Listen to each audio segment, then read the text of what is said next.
I met my ex-husband when I was 19 and he was 30. Oh, wow. Oh, boy. Yeah. Okay. We had a gal on here named Alexa Nicholas who... I know Alexa. Oh, you do? Okay. Yes. Well, Alexa's going through it right now. Yeah. She and I actually texted earlier, and she's going through it. But yeah, I mean, she had a similar situation, I think, from leaving some stuff and feeling trauma from that, and having a mom that was an advocate and having to process that. And then on top of that, it was almost like she was like groomed or something by this guy, and then they ended up getting married, and he was abusive. Yep.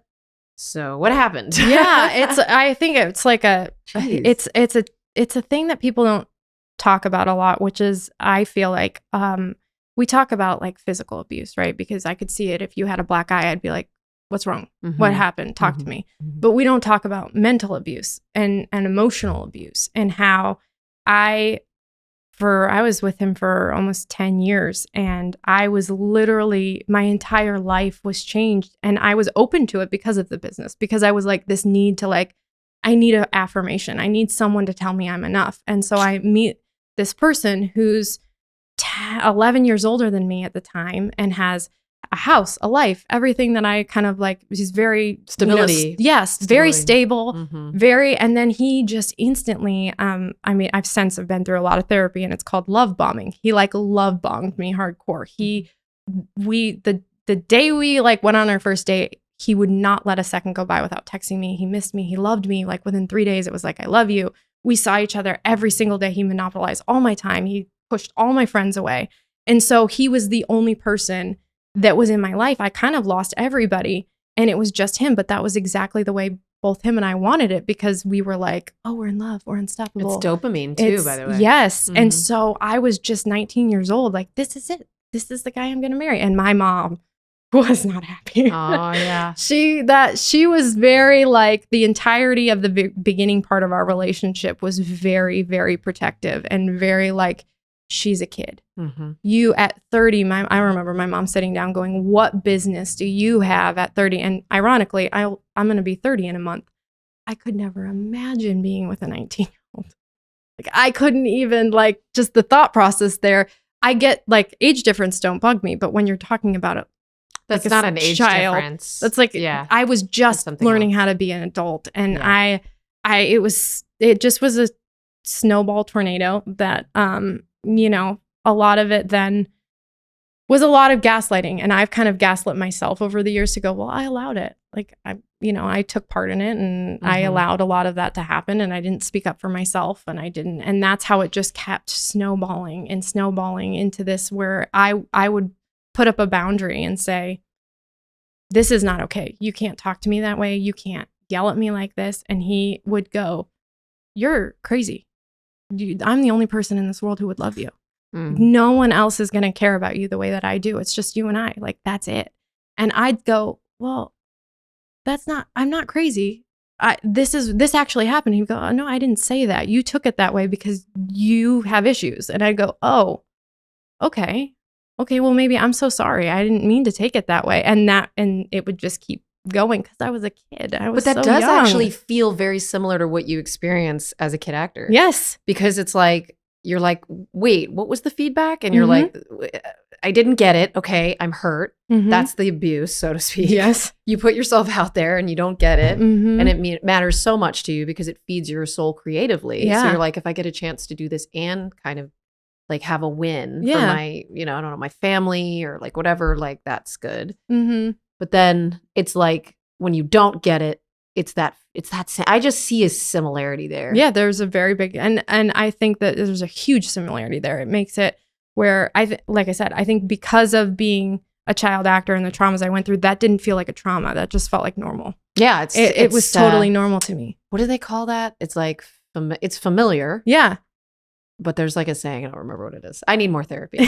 My sayings are rusty. That's a sign that I need to go back to therapy.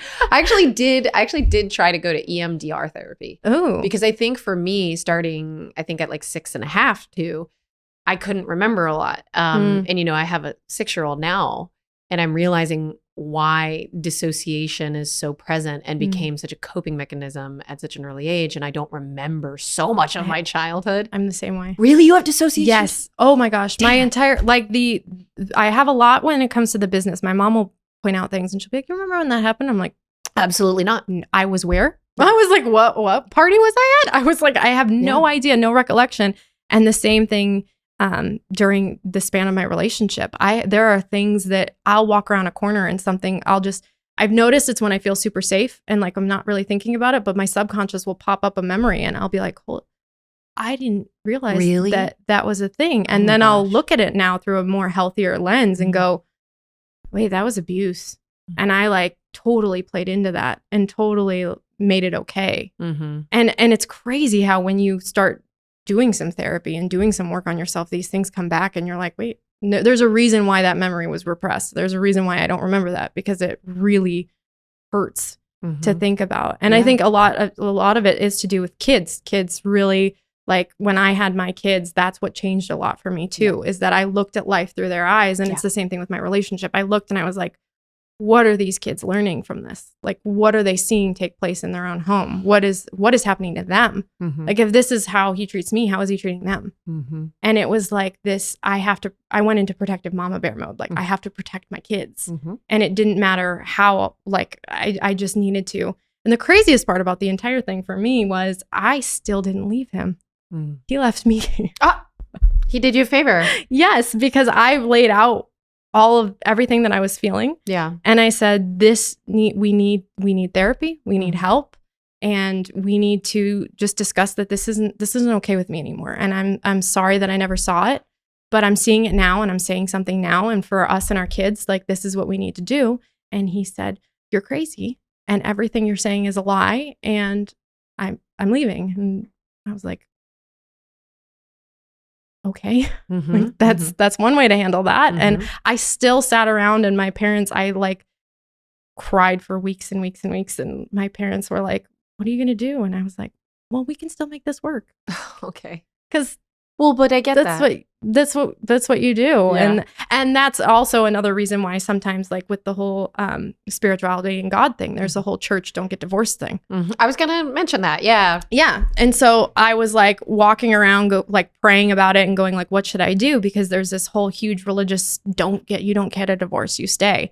And my mom looked at me and she was like, Taylor, I don't think that there's ever a world in which there's any God who loves people that would want you to stay in a situation like that. And if I don't think I think that's people. I don't think that that's anything to do with God. She's like, I don't think. And I looked at her and I was like, you know what? I think you're right. And it was the craziest thing. I was praying about it for a really long time and I was really upset about it. And then one day I just was kind of like came out of my quiet time and I just felt like this weight off my shoulders. And I looked at my mom and I was like, I'm supposed to leave. Like, this is what's supposed to happen. I'm going to be okay. God spoke to you in that way. Yeah, I was like this. Yeah. And I was like, this is what I'm supposed to do. And it's been a really hard journey of a lot of realizations and a lot of traumas that I've had to work through and things that still to this day, I'll have like these random memories and go, oh, wow. Yeah. Like that actually happened and things I have to work through. But I've just felt we're not perfect. No. And I've just, if anything, we're like, this is who we are. Exactly. We're in process. Yeah. Exactly. Sure. So it's been a process and it's one thing that I definitely feel like children and acting is like a whole thing that I'm so passionate about because I've been through, but I also really, really, really hope that and want people and women and people in any relationships, children, to also remember that like you are enough the way that you are. You don't have to make yourself something different for someone else. You are enough exactly as you are. And, you know, I think that there needs to be more talk about whether it's in acting or in relationships about like mental abuse and emotional abuse, because it is a thing. And it really, really, really, I think messes you up in such a hard way that it's been really hard to put my life back together, I think. You're doing it. Yeah. You're doing it, and your kids love you so much, and you are enough as a mom, which we all need to hear. Because we don't get that. No. You know, and like you're on social media, so you have a lot of people looking at you and, you know, judging your process. You know what I mean? Because you're learning all this new stuff about your traumas that I'm sure like you're having all these opinions, different opinions, new thoughts. And it's like, sometimes when you capture those in real time, people think that they're finite. Yeah. And it's really great to see that you're finding yourself, or you're at least finding that voice, and you're trying to like hear it and listen to it. And I'm trying. Thanks so much for checking out this clip for the Vulnerable Podcast. For the full episode, go ahead and check out my YouTube channel. That link is in the description. Thanks again.